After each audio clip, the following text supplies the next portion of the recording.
guys, let's talk about the booting of a actual router and device. Just like a PC, we actually have certain things that are working in the background, all right?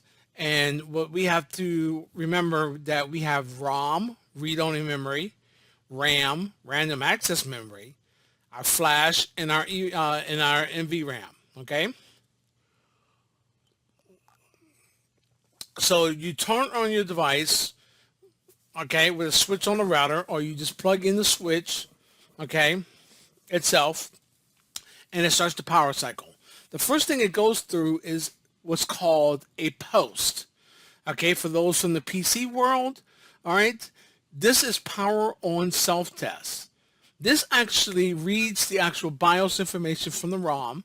Okay, it goes through and it checks your memory, your controllers, your hard drives, okay, and makes sure that everything's okay. All right. Now, sorry, I'm drinking my coffee. If you have a nice little speaker in your PC, this is where you get that nice little beep from your speaker telling you that post has been successful. Okay. BIOS motherboard screen. Okay.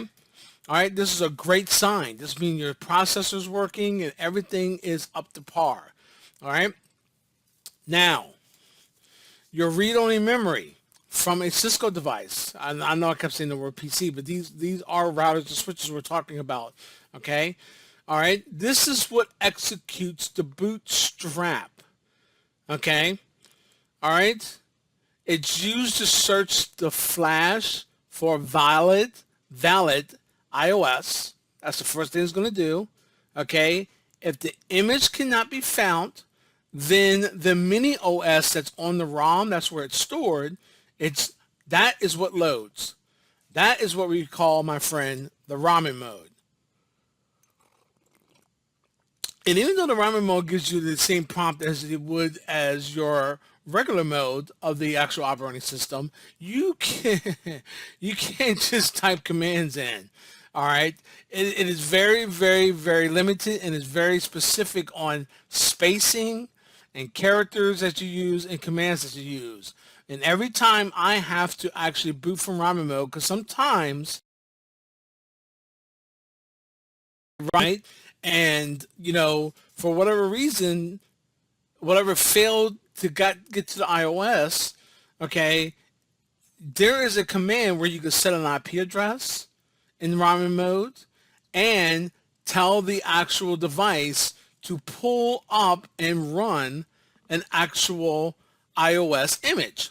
All right. That's fantastic. However, the commands, you have to be extremely specific. Every time I do this and have to do this, I don't try to remember the commands or nothing. I go to Cisco's website, okay, and copy exactly the commands that I need and paste them in the actual terminal window.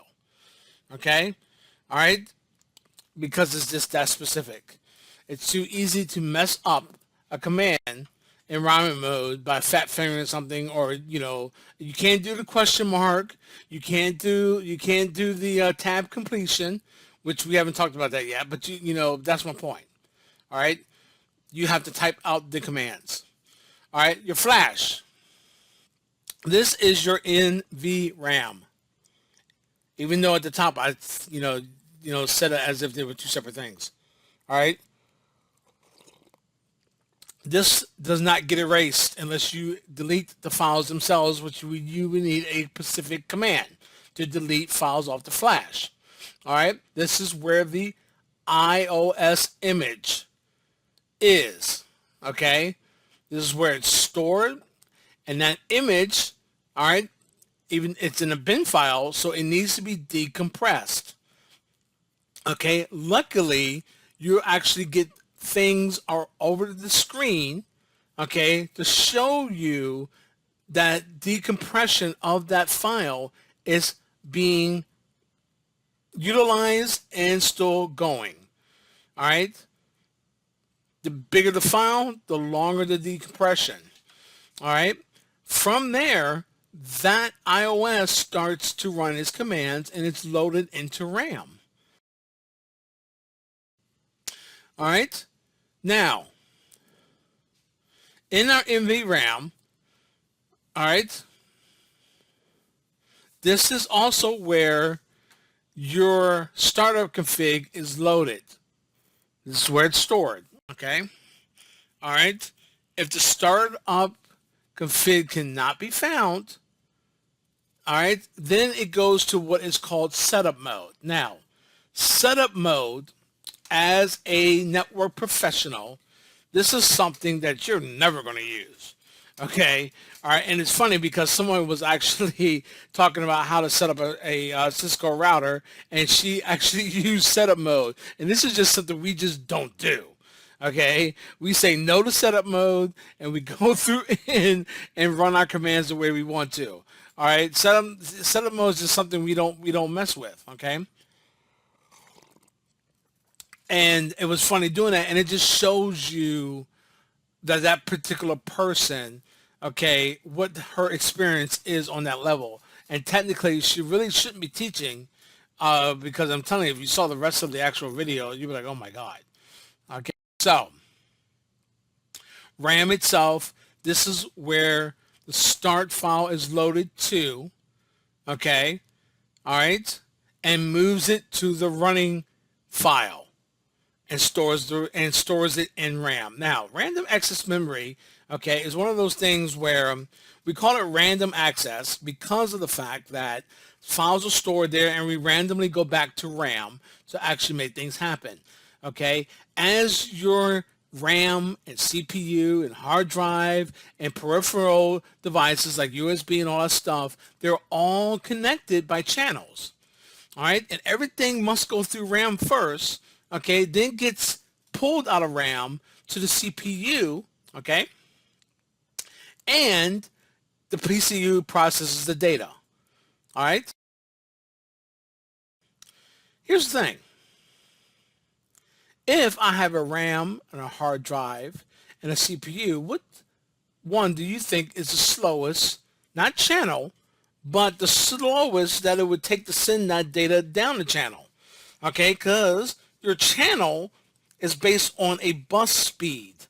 Okay, think about a bus as just a long, simple school bus, okay, that connects all your little channels and avenues, and every window is a channel to somewhere else. Okay, that's why we call it a bus. They all connect to the bus, all right, and your channels are there to actually get information to the bus to get to the PC, to the CPU. Now, the cool thing about it is, all right, when technology has increased, all right, we've had they have made multiple channels, one that will actually go to RAM and one that actually will communicate directly to the CPU. Okay, that's what your GPU does. It can actually communicate directly with your CPU.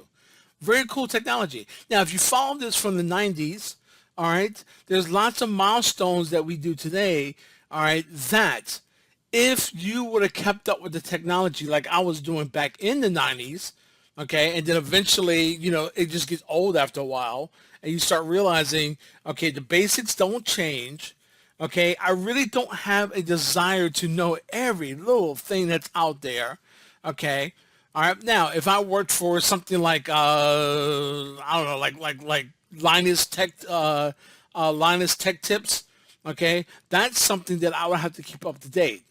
All right, but that means you would have to really love that consistently, and that's just not, that's not just who I am.